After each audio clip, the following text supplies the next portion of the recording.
Yeah, so the next game type that we're going to be playing is tower control, and the closest comparison I would have for tower control is, I would guess, payload. How it works is you have, in the center of the map, there's a tower, and in order to move the tower to the enemy area, the goal that you're trying to get to, which is usually located deep in the enemy territory, you have to have one of your Inklings stand on it, and as they stand on it, as you put more on it, it moves faster, and you move it on a set pathway until it eventually reaches the opponent's goal. Now, if neither team has reached the goal by the end of time, whoever has advanced it the furthest gets the win. And the one thing that is really interesting about this is the payload, instead of it just being a push, it will move back to the center. So let's say that you make it to 34 and it doesn't get all the way there.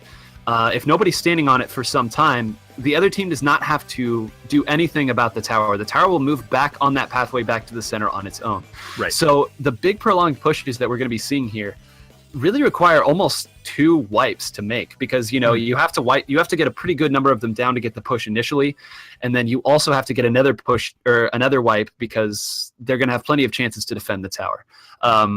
One of the jokes is if you have blasters, use them, because the blaster has a very big blast radius that can cover pretty much all of the tower and kill people even without actually having to hit them. So you'll see a lot of invincibility specials here. The killer whale is huge. So there's a lot in this map list. Splash damage. Yeah, splash damage. I feel like this map list, we're going to have Museum d'Alfonsino. We're going to have Hammerhead Bridge, Arowana Mall, Anchovy Games, and Camp Triggerfish. So you're going to get a little bit of everything on this map. Right. Yeah, no, these are actually some pretty good matches. So Tower Control, Museum, and actually there's some long range stuff to start with. So Museum's actually not the longest range thing. I think that Museum, we're going to see a fast paced game. It'll be fun to talk about Museum when we get there, just because the way that you push a tower is really deliberate. The tower path winds around the map, and that means the strategies that you have to get the tower around the map are pretty interesting, which is something that we're gonna notice a lot compared to Splat Zones. In Splat Zones, it was kind of just take the zone and then get control, whereas these next 2 game modes, you're going to have to actually take a physical objective and do something specific with it, so the dynamics are going to change a lot. And I think that the way that the tower moves on Museum is going to very well illustrate that, so I'm kind of happy that that's going to be our first map. After that, we're going to go to Hammerhead Bridge, and then Arowana Mall. These are some longer range sniper maps, which is really nice because we're going to watch in Power again. Power, really good sniper, so that's going to be great. We saw him last week. He just got a ton of crazy shots in. And after that, we're going to see Anchovy Games, and then Camp Triggerfish. So Anchovy Games is another close range map. We saw it earlier in the tournament. Very cramped map, a bottom mid kind of like open bowl section with some interactable platforms that move up and down, and then just kind of like a ledge that surrounds the map in a ring, where getting from the outside ring into mid when you don't have mid control, and getting from the inside circle to your opponent's outside ring when you're trying to push are very pivotal moments in the match. So if we get to the Anchovy game, we're going to get to see a lot of that. And then Camp Triggerfish, my personal, actually I don't know, my personal favorite map kind of changes every week, but it's definitely one of my favorite maps, and I really like. I just really like the way that the map plays, how it has like the separate channels, how bomb range is good on it. I tend to like a lot of bomb range in my sets, as I kind of said earlier, and it kind of has synergy for me. Maybe it's just like because I'm good at it. I'm not sure, but I guess before we hop into the match, we have a highlight to show. Potentially.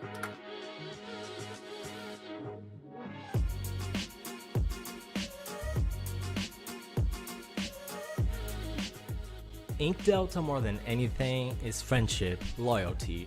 I really respect all these people in the community that stick together because we stand for the same thing. And I don't take that for granted. I look around and see we are a minority. It's all about the real connection between teammates. These teams that have been together for a long while have something truly special going on. Winning the U.S. Inkling Open would be mind-blowing. First of all, I want to thank Nintendo for giving this one last push for the competitive side of Splatoon. It really sets my hopes high for Splatoon 2.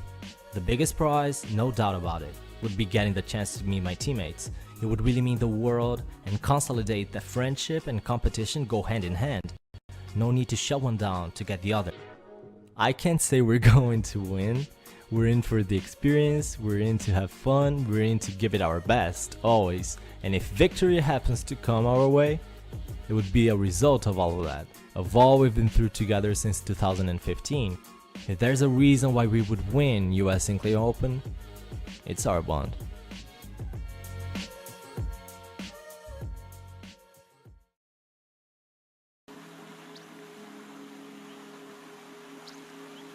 All right, so yeah, I think that we might have shown one of those before, or no, that was the Ink Delta highlight. Sorry about that. That was the Deadbeats one. But either way, a lot of really strong players that we're seeing here. Unfortunately, Ink Delta not able to make it this far in the bracket, but I guess you can kind of think about these highlights of teams that haven't made it this far as kind of like the scenes in the Hunger Games where they fire off the cannon and show all the falling in the sky, because they are really good teams, and of course they are. They made it this far. They made it the top 8, or top 16, or however far they got. So they still got to. They still got to the top, but we're gonna hop right in. I think that we're telling our players that they can start, and yeah. So let's talk about Museum Tower Control. Sure. Like we said, this mode you have to stand on the tower to move it, and I think two things that are important to distinguish this from the similar modes that we see in like payload modes, like in Overwatch or Team Fortress or whatever, is you have to be on top. Oh, let's do a time check. I'm at 52, sure. 51, 50, perfect. 49. We're all synced. Good, awesome. So unlike payload, where you can kind of stand near the car and use it as cover and such, you cannot do that in this game. Like I want to emphasize that you being on the tower is putting yourself at a large risk. There's a little pole in the middle that can help you, but as soon as the top of the tower gets painted, you're kind of like instantly in trouble. Splash damage can always get you. Sniper hitboxes are just perfectly sized, and your hurt box is just perfectly sized so that the sniper can pretty much always get you. If you try to hide behind if you try to hide behind the pole and the sniper just shoots slightly to the left or slightly to the right of the pole, you always die. So you can't just hide. You know what I mean? So that also means that you have to establish some pretty solid control to get those tower control pushes going. Once the pushes do go, you see teams either use invincibility specials or just spamming specials and splash damage down an area to extend their push. You also have some quick response stealth jump pushes. They used to be really strong in the meta. Nowadays, teams kind of understand how to have one person stand on tower, so this tower stays contested and can't move, while other players punish the stealth jumpers, and you kind of just wipe them, and you take all their meter, and then you have a ton of meter and you make it a counter push. So you don't always see as much quick response stealth jump pushes to the tower, unless the enemy team has a lot of bombs to try to throw explosives back. We'll see if we see that in this matchup, but I kind of doubt it. Both these teams don't really quite have that play style, as we go in here power sniping game 1 on Museum Tower Control. And it's going to be so fun to watch Power Snipe here. One of the things that Taro was known for, is like his calling card in the early days. Now his calling card is being amazing. But it's positioning. He picks spots to snipe from that not everyone does. And because of that, it forces the other team to account for his positioning at all times. Great shot on Toon there, bailing his partner out, and they're going to go ahead and make a little bit of push here on the tower. Yeah, we talked a little bit. Oh my gosh, what a nice shot! That was a prediction because that sniper. Oh my gosh! Gee, all right, I thought there was about to just be like a quad right at the start there, but no, he positions himself excellently when he doesn't have to. Yes, you know what I mean? Yes, He almost positions himself like a splatling, where splatlings have to be wary of the opposing sniper and stuff, and they kind of have to just position themselves perfectly, even though you would think otherwise. He kind of positions like that with the weapon that doesn't need to position himself like that. So his extraordinary aim, his unique playstyle of being able to do a lot of things really strong up close, and that positioning all tied together makes him extremely threatening, because he just seems to always be in the right place at the right time. Your sniper can never get him. He always just punishes your close range weapons, and when you finally get close to him, he just runs up and just shoots you in the face with the long range weapon. It's ridiculous, and we're probably see some of that here. Yep. Bombs, Power. The way that Power, again, goodness gracious. Yeah, no, Power's ability to just be versatile in what he does. He's able to play both ranges of snipers, both the splatter scopes and the E leaders. Power's just, if you're gonna model your game after a sniper, consider making it Power. Just consider it. Now look at that. Also, did you see how he moved the tower to an exact position where if he needed to get away quickly, he could just swim off and not fall off the map? That was really nice by Power. Yeah, I'm sure that if I talked to him after the game, he'd be like, yeah, I did that by accident. I just kind of played it off like I did on purpose. What a humble guy. What a humble guy. But no, you bring up an interesting point. So one of the things that you can do with the tower, and I'm sure we'll see it as the set goes on, is if you hop off the tower and nobody's on it, there's just a 2 or 3 second little delay where the tower doesn't do anything. And then if you hop onto the tower, it resets that timer. And you can just keep doing that to kind of keep the tower in a position without having to push unnecessarily. A little bit of a sniper battle there with Resbit, Power coming out on top. But once again here, 41. This is not the easiest map to make a push on. And again, especially in this mode, you know, with tower control, you can kind of make your, not tower control, I'm sorry, Splat Zones, you can kind of make your, you can kind of come back in slowly, gradually, get your kills, do what you need to. Right. But here, if you're down big, you got to do something. You got to do something fast. Yeah. Well, the thing is, in this map, we talked about this in Turf War last week, but this map changes the most between modes out of all the maps. Almost all the maps have some sort of changes to the map's design when you play on different modes. If you can remember when we played Turf War on this last week, there was a giant tower in the center of the map and no other way up into the enemy base. There is no tower in the center of the map in this game mode, but there are way more ways up into the enemy base and way less area, you know, cut off at the same time, so team pushes can be very strong. So what happens? We talked about how the tower's got to move, right? The tower has to move all the way to the right, and then it kind of circles around that circular platform with the spinning fans that you see, kind of slowly moving, and then it goes up and around that to the enemy base.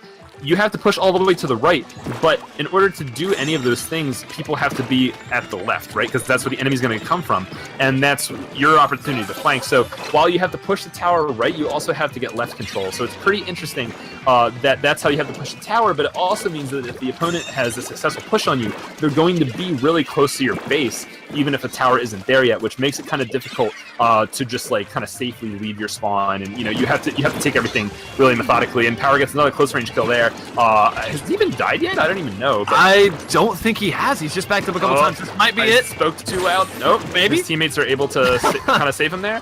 And yeah, exactly. And Tower, see, he's going to, even though he wasn't immediately threatened, he just gets into a better position right away. Although this Malzano is coming up to his right, this might be a mistake by Power. If he gets rushed right now, yeah, that first one's coming up.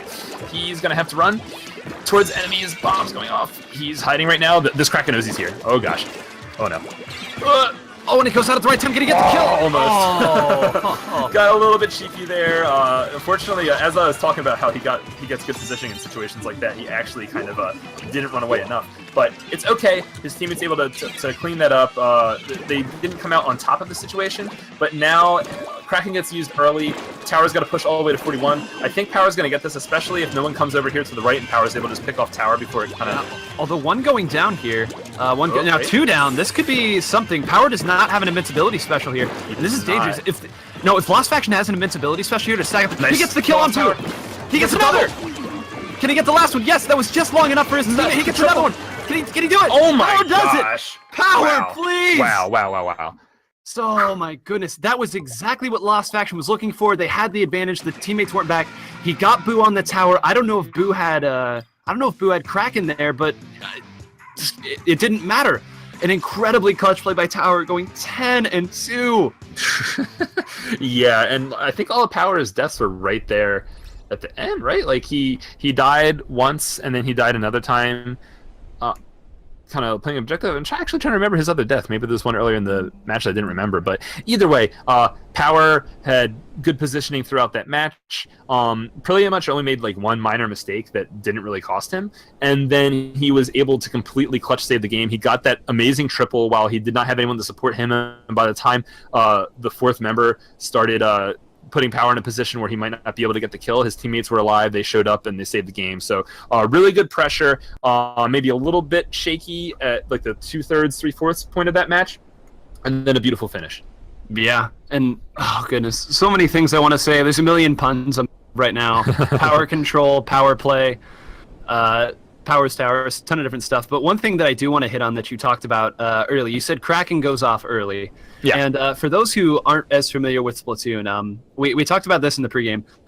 Invincibility specials are so good for pushing the tower. Not as good as they used to be, but they're still good. If you can get the enemy team to use that early in the push instead of at the very, very end when it's just, points, 3 points separating victory from defeat, it's very important. So if we say a special goes off early, that's usually what we're referring to. Yeah. If you're familiar with Overwatch, you kind of know that, like, Overwatch, the specials work differently, and it's a different dynamic. But you know how they generally want to use the specials together and make those big special pushes. In Splatoon, while the specials are definitely not as strong, and they're definitely not as inevitable as they are in Overwatch, they are important for certain critical points of a given match. And when a special is forced early, instead of being used for what that team would otherwise need to win the game, that can be a big deal. And as we saw in that ending push, just think about if Tower had gotten to that last member that his teammate ended up cleaning up, and that last member, Kraken, and stayed alive on Tower, and then teammates started jumping in and stuff like that. You know, that could have gone a different way, but because they were able to force that Kraken early, they had that kind of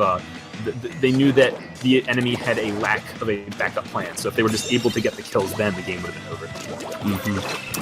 And this map that we're going to see now, Hammerhead Bridge, we haven't seen it. Wow. Okay. Tower. But this is one of the more unique maps in the game, because as you can see right here, this metal grating. So what happens if you go in squid form in metal grating is you just kind of fall through. I mean, you try to go down into the ink, but there's no ink, so you can fall through. And this is important for a lot of different reasons. You know, you don't get the great mobility that happens when you go into squid form here. You can't heal as quickly. But this area right here that Power's in, this is kind of the most important part. As he gets through again with Kraken on Tower. This is an important spot. The enemy is going to try to push people here because, as you can see, the Tower has to come up through here. So right now we may see a push get to maybe something in the 60s mark, but you know, it's not going to be important. It's not going to be huge until they're able to take this zone.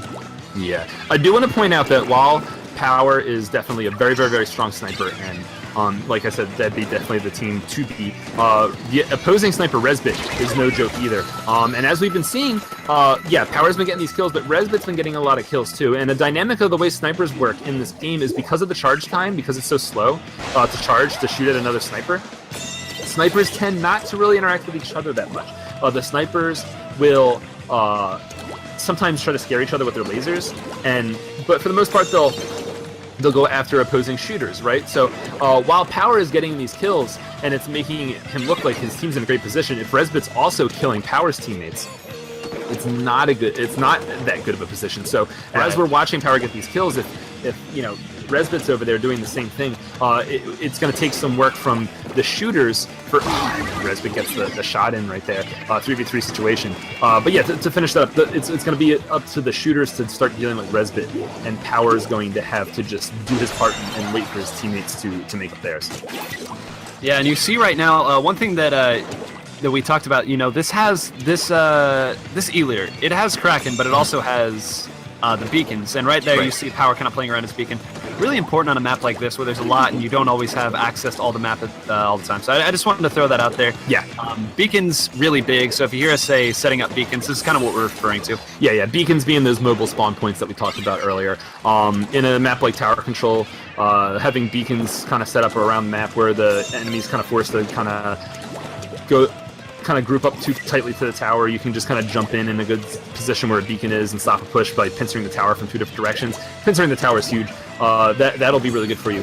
But either way, back to the match. There's a minute 30 seconds left. Low scoring game. Deadbeat's in position to push as I say this. It's 4v1 situation. Right, and that's a big kill. That's a big kill because that was a blaster as well. And yeah, Dynamo top mid gonna keep paint control. Kraken on tower. Honestly, just use it now. Yeah.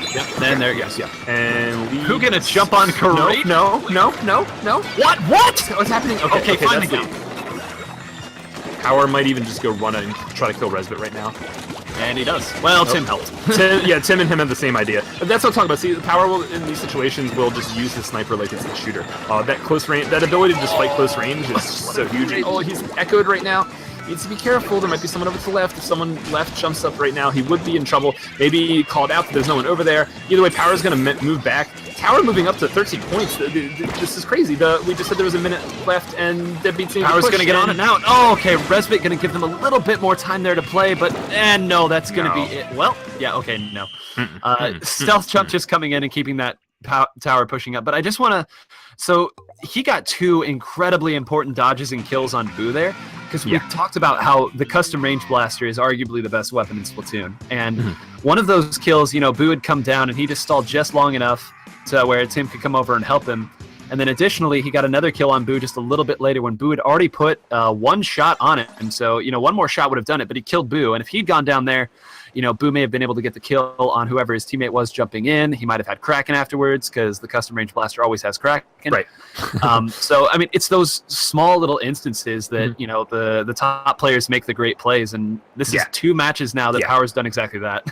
Well, something that I think is important to think about when it comes to gaming, I think that if you boil down what makes like the best team or what makes the best player, it kind of comes down to A, being able to predict your opponent and make the correct decisions based off of knowing what your opponent's going to do, and B, knowing the game very well and being able to make good decisions based on what you know is important in the game. So when you know just intuitively, because you have so much experience with the game, it's like, oh, well, if I want to prioritize getting this player because if I kill this player instead of this other player, I get this inherent advantage and something that's not like immediately apparent, even if the other guy is in a position that's easier or something like that. Those kinds of little things, just knowing to make the right decision at the right time, and ones that are like more important than the one that we just talked about, are very important. And when you see these high-level teams like Deadbeat, and even even Lost Faction, a bunch of good players as well that had some really good decision making or making good plays, it's just that expertise really shows. Yeah, it does. And now we're finally moving on to R1 Mall. We haven't seen this map, so let's talk a little bit about it. As you can see, there's this. Never mind. As you can see, Power is destroying everything, and now that's kind of a broken record here. But as you can see here, there's this big center area that you have to go up these 2 big ramps to get to. I do want to cut you off because there's a lot of stuff going on right now. So what is happening is the longest range weapon on the team is getting on tower and pushing up. While he's pushing up, the left and right side, these kind of upper areas, 2 weapons are sharking underneath there, so that anyone who pushes up to those areas has someone sharking, and anyone who pushes in the middle has a fight a sniper. The sniper did crack in, and the tower is going to keep pushing. Power's going to jump out, but that's a push to 26 in the first minute of the game. And it was just perfectly executed. Everyone knew where they were supposed to be. Power's going to get in position to help some jumps gets in, or he's going to fail to paint the wall and back up because he doesn't want to die, but that's good too. But yeah, that was beautiful. That was perfectly executed push. That's how you push on this map. You get the long range weapon in the back, riding tower, get the close range weapons up in those those camping positions, and it gets you points. Yeah. And one of the things that's important to note on this map in particular is it's very difficult to make those big prolonged pushes because there's a lot of just kind of open access. There's a lot of open air there that you can put snipers, you can put the longer range blasters on. So it's very difficult to get a big push like that, which, I mean, to get it to 26 on your opening push is exactly what you're looking for. Yeah. No, and that's going to put... remember, Lost Faction is down 0-2 right now. They need like confidence and momentum, and when you start out the game and just get pushed to 26 on a wide open map that can be difficult to push on, like what does that do to your confidence levels? You know what I mean? It hurts. It definitely hurts. And one ability that you're seeing, I just noticed this, one ability that you're seeing on Power right now on his hat there is called Tenacity. Yeah. And how that works is whenever your team is down in Inklings, maybe like one of yours went down and the other team has 4, you just get a little bit of special on it. And it doesn't seem like much, but over time that just adds up, and it's going to let him keep cracking. And right now, Power doesn't have to move. He's standing right here on Snipe, and he's letting his teammates do the work. They're going to get back in. He's going to build Kraken again, and he knows he can just wait. They have a lead, and they have a big lead at that. So even if a push does get started here, he's really going to get maybe 2, maybe even 3 cracks at stopping it. And that's he's going to be able to get these shots off as long as he doesn't die to this. All right, I think that he's wary of someone going to the right. No, he knows no one can go to the right because his teammate's there. So that means that he has free reign to maybe go for some shots. No, he's actually going to jump to that teammate and potentially use his Kraken. Yeah, it looks like it. He's going to use it on this person in top mid. This is a little bit strange. I think that what might have happened there is he knew that his teammates actually made the stop, so he used his Kraken to kill whoever. Did you see that tap shot? That person had been hurt from his team's ink, and he went for that 4 mains of damage on a tap shot and just got the kill there. And again, we're going to watch a teammate go up to the top left and sharp. We're going to watch the close range weapon get on tower. We're going to watch long range hitboxes go through mid. I'm assuming that one of Power's teammates is going to go up to the top right there as well to help support this push. And Kraken goes down on tower. Yeah, Tim's going to go up. I expect that this would be a knockout, honestly. Yeah, this is just a little bit of fight left, maybe. Tap shot? Ooh, okay, no, he's going to get alive. Okay, this actually isn't a knockout. It gets us to 4, which is very close. Power going to stay alive here. He might get killed here. gonna die. He's not gonna die. He's Yeah, gonna die. okay. That results in a 2v2 situation. Prime coming in there with the the Luna Blaster, and gonna go ahead and clean up that situation. But you got 48 seconds to get it to 3 points, man. How are you gonna do this? Not a good look here. They're gonna put Resbit on the tower, kind of like you talked earlier with the long range thing going there. One going down on the part of Lost Faction. 2 going down now. It's just, I mean, you talked about how many different moving parts had to come together for them to make that initial big push, and Lost Faction's going to have to do that and then some. Yeah. Although now this isn't... I think the one on the tower went down now. They were able to push... Well, no, it's still going. Power's near Kraken. Power's just trying to gain Kraken. Yeah, right now. that's exactly... Okay. He's gonna just want to see. He's doing the right thing and getting Kraken and everything like that, just in case. But there's no just. Oh my gosh! Never mind. 2v3 situation. But they've got to get someone on tower. No one's on tower. No, that sucks. Are they gonna get it? Oh, okay. No, they did get it. They got it, but look, Power's gonna get a bunch of opportunities to go for a snipe on tower. Like we said, it's hard to not get killed by a sniper when you're on tower. Bam! There's one shot, and that's gonna be that's set. And our number 1 seed Deadbeat, showing you exactly why they are the number 1 seed. Has Deadbeat lost a match since that Turf War round? No. All they did was lose to the lowest seed team that they've played in one game. Yo, shoutouts to Dank & Co. for being the only team who's been able to take a game off of this monstrous team. Power with the 3-2, Tim with the 14-10. But, Power's role in that match really wasn't to get the kills. I mean, it was if he needed to. But he was mostly just positional control, and just the threat of an E-leader on that map is terrifying. Yeah, no, that is one of the E-leader maps. Although I will say that Splatlings do have a role. Vanilla Heavy can do well on that map, and Custom Hydra can do well on that map because they are able to also serve as the long-range weapon that gets on tower and fills the same role. Vanilla Heavy, well, actually in Heavy Deco as well, because Heavy Deco has Kraken to still push tower. Vanilla Heavy has a wall to protect himself on tower, and Hydra has range, Sprinkler, and that bubble to push. So that game type in particular isn't necessarily like E-Leader Paradise, but it's still really, really strong.